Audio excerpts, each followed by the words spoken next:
Welcome to Property Get. Today we are going to discuss about repatriation. Many customers having a property here and they've sold the property. They want to take back their money to their living country. So how do they take back the money? So they have invested maybe 10 years, 5 years before, and now they want to sell this property and take back the money to their living country. So it is basically a sale proceeds repatriation. I'm going to explain this with an example. A person selling a property in India, how he takes back that to the living country. So what are all the legal procedures available so that he can comply that and take back the money to the living country. So this is the majority of the area where the NRIs finding a struggle. So I thought this will be useful for those who live in other country and they want to take the selling money in India to their living country. That is the idea behind today's video. NRI sale repatriation step-by-step guide. So I'm going to walking through each step this this repatriation of money from in. This is basically for residential, commercial, and industrial sale. The target audience are overseas travelers, NRI, OCI, the people of Indian origin, and remote investors. And disclaimer, the idea shared here for information and education purpose only. I am giving an overall end-to-end high-level idea step by step. So the more detail on this need to discuss with the auditor, or you can connect with us. We can also help you because it will vary case to case. I have taken one sample and walking through this entire process. Maybe your country may be different or you may be a joint owner. So there will be a small differences will be there that we can consult and make that happen. What is the first step of repatriation? So I am explaining this with a sample scenario. How does that, this entire process is going to work? So I am took an example. NRI Mahesh bought a flat for 52 lakhs when he was in Bangalore with an Indian savings money and SBI loan in December 2012. Sold in January 2025 for 1.2 crores and he left US in 2018. The loan closed in 2023 and he wants to repatriate this to USA to buy a new villa. Can he repatriate this 1.2 crores to USA account? What are all the tax liabilities in India and USA? Is there any FEMA violation? So this is the topic today. So I took a sample scenario so that many owners can resonate with this so that they can easily understand the end-to-end process rather than I talk about some specific law. So it's difficult to understand. So I took a sample scenario and walking through each steps. So the first step is this Mahesh has to sell this and calculate the long-term capital gain and file it and get the if any refund is there. So this is the first step. So if he is selling this after 2 years, so it will become a long-term capital gain. Suppose if he sells within 2 years, it will be short-term capital gain. So on this case, he is a long-term capital gain. Second step is the repatriation forms. When he sent the money from India to USA, so there are certain formalities has to be done in India. Form 15CA and Form 15CB. These two has to be done with the help of chartered accountant and deposit the sale amount, which is this 1.2 CR in his NRO account. So this is step 2. The third step is submit the repatriation document to the bank and the bank process this entire money 1.2 CR to US converts that into US dollar and transfer to USA account. So this is the third step. And the fourth step is a long-term capital gain. This amount should report in US tax return and whatever tax paid here, he should get a foreign tax credit. This is called and to comply with the double taxation avoidance agreement. So this is the fourth step which he is supposed to do in US. So there are 4 steps I divided and each one I'll explain it separate videos because in one video it is difficult to accommodate all 4 topics. I'm going to explain only one now and next to that I'll explain in next video. So like that I'm going to put 4 videos to understand this you watch one by one so that you can easily understand. If Mahesh follows these steps, then there is no FEMA violation, no double taxation, repatriation, fully legal and RBI approved. So this is the topic today, main objective, so that he don't need to worry about legal compliance in India and USA. So as long as he follows these steps. So before going to this long-term capital gain calculation, so there is a cost inflation index.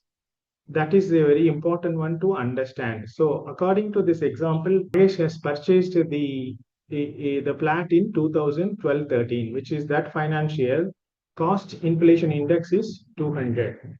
And he sold the property in January 2025. So on this financial year, cost inflation index is 363. In this year, rupee value is 200.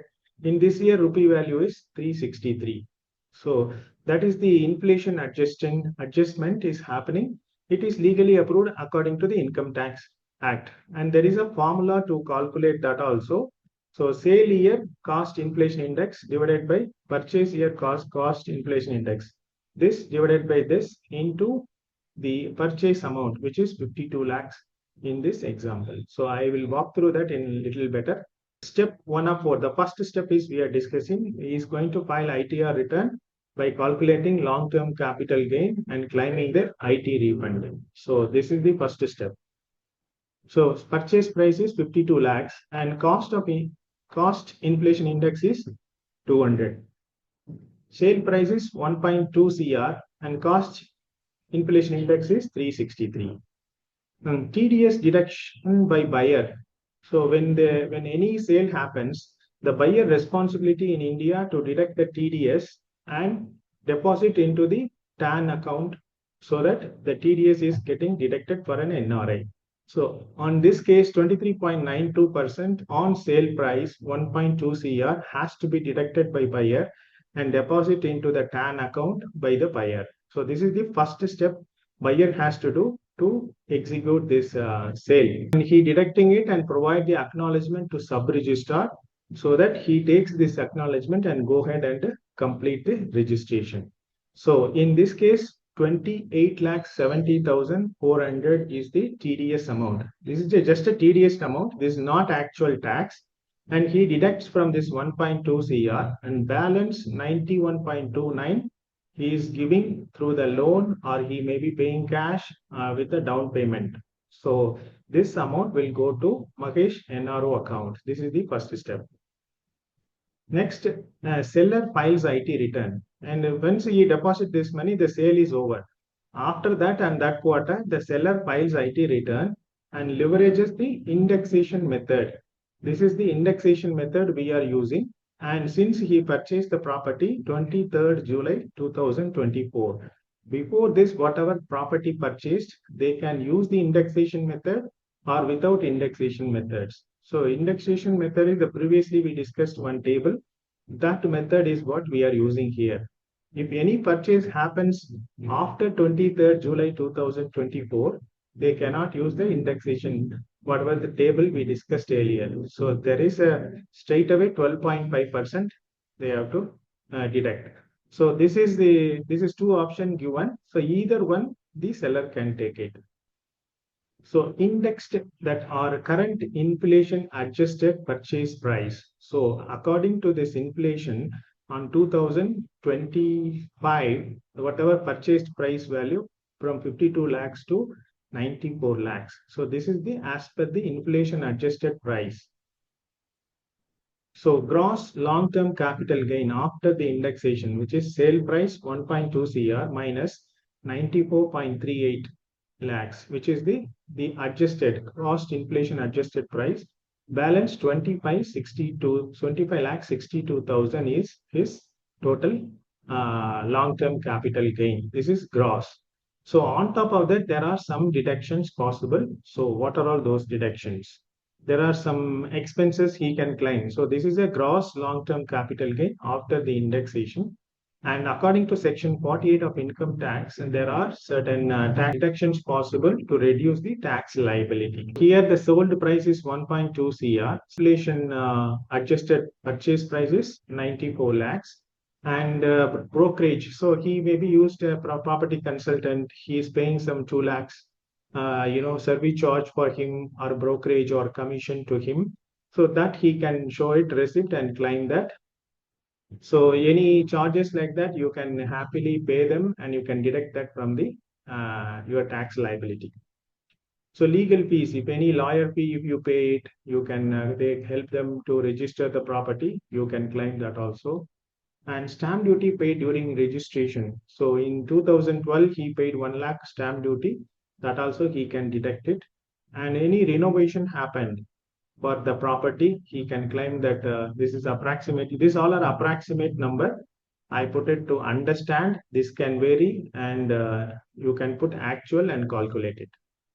And travel cost for registration. Suppose the owner comes from USA to here, so the travel cost involved, certain percentage he can claim by giving it travel ticket, so that he can claim this 2 lakhs also.